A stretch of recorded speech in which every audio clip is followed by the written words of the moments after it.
Respect et considération à celui qui écoute. Valeur et émotion pour celui qui est écouté. Comme je le dis souvent, si l'on doit ouvrir la bouche pour des raisons qui ne valent pas mieux que les silences, alors vaut mieux la garder fermée. Car lorsqu'une bouche s'ouvre, c'est l'image et la valeur d'une personne qui est mise en jeu. Sur ce, bonsoir à vous chers amis et bonsoir à vous famille. Je suis Abdoul Dao, PDG du cabinet USAP, Univers du savoir et des arts de la parole, et également président de l'organisation NMA, Nouvelle Mentalité Africaine. Je suis très heureux de partager cette nouvelle vidéo avec vous, au cours de laquelle je vais vous entretenir sur un sujet super important. Mais tout au préalable, j'aimerais vous présenter toutes mes sincères excuses pour tout ce que je vais dire et qui par inadvertance offensera quiconque, car ce n'est aucunement mon intention. Mais c'est parce qu'il est temps de dire ce qu'il y a à dire que je vais le dire, et ce, pour construire. Et vous savez, la parole est très minutieuse et très mystérieuse. Elle peut être dite avec une bonne intention et être comprise avec une mauvaise intention. Autrement dit, nous avons le pouvoir de connaître, de comprendre et de contrôler tout ce que nous disons. Mais nous n'avons pas de pouvoir sur le comment les autres perçoivent cela et quel effet cela peut avoir sur eux. Et d'une part, pour moi, il n'y a pas de mauvais dit. Il n'y a que des mauvaises manières de dire, des mauvais moments pour dire et des mauvaises compréhensions des dits. Et d'autre part, moi je ne dis que quand je sais, quand je peux et quand je dois. Et aujourd'hui, je dois dire quelque chose. Les personnes qui m'aiment et qui m'entourent depuis un certain temps me défendent de parler de ce dont je veux vous parler. Pour la simple raison que j'ai commencé à me faire des ennemis politiques indésirés que je ne connais ni d'Adam ni d'Ève. Et j'ai été patient. Mais ça fait un moment que ça dure. Et quand ça dure, ça devient dur. Je sais que tout ce que je vais dire au cours de cette vidéo va déplaire à un grand nombre de personnes. Mais il ne faut pas se limiter à ce que je vais dire. Il faut comprendre dans quel contexte est-ce que je vais le dire. Sinon, on ne pourra pas avancer. Donc, cap sur l'éducation nationale. Depuis un certain temps, il y a un problème au niveau de l'éducation nationale. Tout comme moi, vous avez certainement remarqué que depuis un certain temps, ici en Côte d'Ivoire, les enseignants sont en grève. Je me pose la question de savoir, mais qui en est le responsable? Et j'ai aussi remarqué qu'à chaque fois qu'un pays de l'Afrique francophone a un problème, la plupart des Africains disent « la France en est responsable ». Oui, la France, c'est vrai. Il faut avoir le courage de le dire. Cette chienne qui renifle partout la viande en abondance ne rate aucune opportunité de fouiner dans un abattoir. Mais je peux aussi vous dire une chose. Celui qui passe son temps à responsabiliser les autres de tout ce qui lui arrive ne prendra jamais lui-même ses responsabilités. Et ça, c'est irréversible. Donc étalons les faits pour que tout le monde puisse comprendre. Depuis un moment, ici en Côte d'Ivoire, les enseignants sont en grève. Non, je vais le redire pour que vous puissiez comprendre.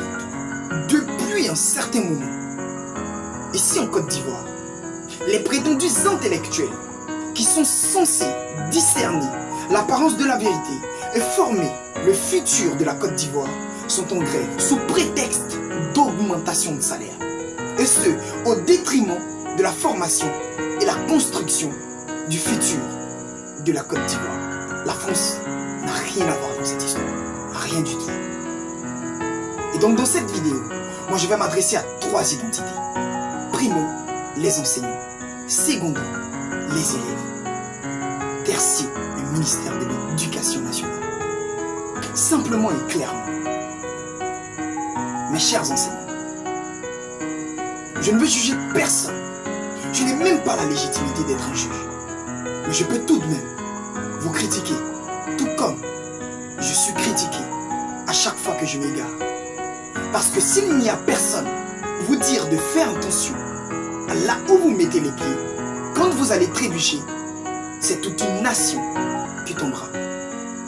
Et oui, si vous trébuchez, c'est la Côte d'Ivoire qui tombe. Mettez un peu d'eau dans votre vin. Les gens ont toujours une bonne raison d'agir, même quand aux yeux des autres, ils agissent mal.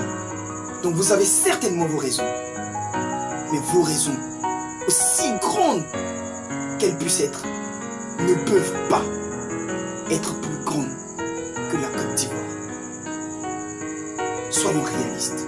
Si vous n'êtes pas capable vous-même de faire des sacrifices pour que ce pays puisse se construire et sortir la tête de l'eau, soyez dessus et stupide d'accuser un jour et toujours même la France d'être responsable de tout ce qui nous arrive. Si vous ne faites pas un sacrifice pour votre nation, personne ne viendra le faire à notre place. Personne.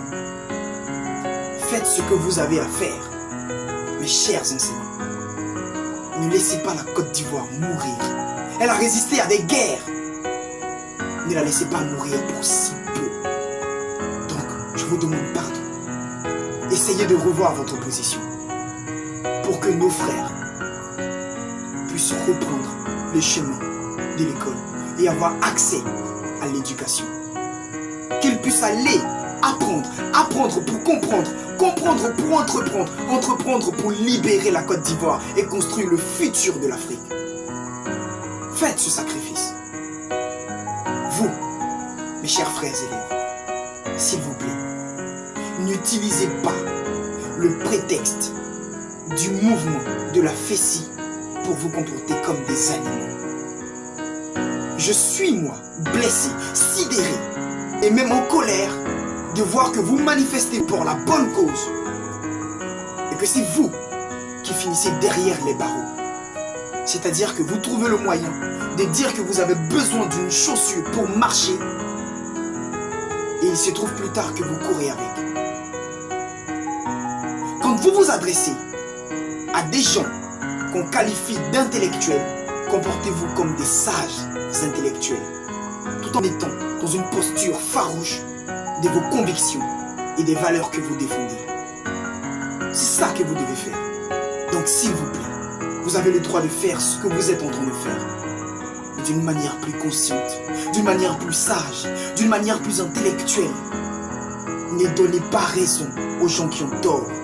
Faites ce que vous avez à faire, mais de la meilleure des façons. Il n'est pas possible de voir un jeune manifester pour qu'on lui donne l'accès à son éducation, se retrouver en prison. Il y a quelque chose qui ne va pas. Donc s'il vous plaît, agissez positivement. Vous, maman Kandia Camara, je vais m'adresser à vous comme je m'adresse à une mère et à une autorité. Vous êtes une grande dame. Vous êtes censé porter des talons qui vont vous donner de la hauteur. Mais si vous refusez de les porter, ne soyez pas déçus de voir que tout le monde vous considère comme étant petite. Vous ne serez que la première responsable de tout ce dont les gens vous traiteront à la suite de cette histoire. Parce que si vous êtes en face de certains enseignants qui se comportent comme des moutons, vous, Madame la Ministre, comportez-vous comme un berger. Et pour que cette histoire terrible puisse prendre fin, agissez en dame sage. Faites le bon choix pour que cette situation change, pour que les enfants, pour que les jeunes élèves puissent reprendre les cours. Parce que je sais que mon message vous atteindra. Je sais que mon message atteindra chacun de vous, des enseignants, en passant par les élèves jusqu'au ministère de l'Éducation nationale. Mon message vous atteindra tous. Donc faites ce que vous avez à faire. Le destin de la Côte d'Ivoire ainsi que de l'Afrique appartient aux Africains. Si nous avons fait de l'Afrique un puits dans lequel chacun peut venir se servir à volonté, alors ne soyons pas un jour nous-mêmes surpris de voir que nous sommes à sec et que nous mourons de soif. Les Africains sont les premiers responsables de tout ce qui est arrivé, de tout ce qui arrive et de tout ce qui pourrait arriver à l'Afrique. prenons nos responsabilités avant que les autres prennent la leur. Car le respect que les gens accordent à une personne dépend en partie du respect qu'elle s'accorde à elle-même. Si nous, Africains, nous ne nous respectons pas, personne ne viendra le faire à notre place. Vous savez, c'est par la connaissance qu'un peuple se libère et évolue. Et c'est par l'ignorance qu'un peuple s'enchaîne pour demeurer dans l'échec et dans la perdition. Alors pourquoi voulez-vous empêcher le futur de la Côte d'Ivoire, le futur de l'Afrique, d'avoir accès à la connaissance? Et je ne saurais finir, taire et clore mes propos sans bien vous dire ceci. Lorsqu'un homme doté d'une conscience marche, que son pied heurte un caillou et qu'il tombe, quand il se relève, ce n'est pas son pied qu'il blâme, mais lui-même.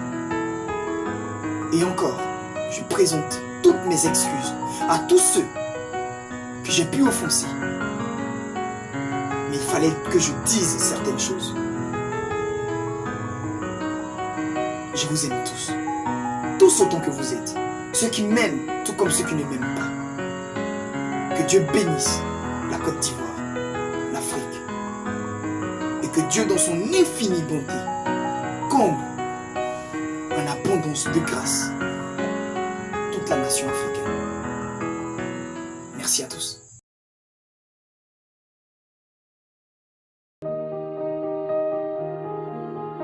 À toute la famille africaine. Contrairement à la plupart d'entre vous, moi je pense autrement. Oui, c'est vrai, le franc CFA est un véritable problème. Mais ce n'est pas qu'une question de franc CFA, c'est aussi une question de mentalité. Car l'Afrique pourrait obtenir son indépendance financière, son indépendance monétaire, sans pouvoir évoluer si elle ne change pas de mentalité. Parce que vous pouvez avoir de la nourriture en abondance et mourir de faim si vous ne savez pas ou si vous refusez d'utiliser vos mains. À méditer, la parole est irréversible.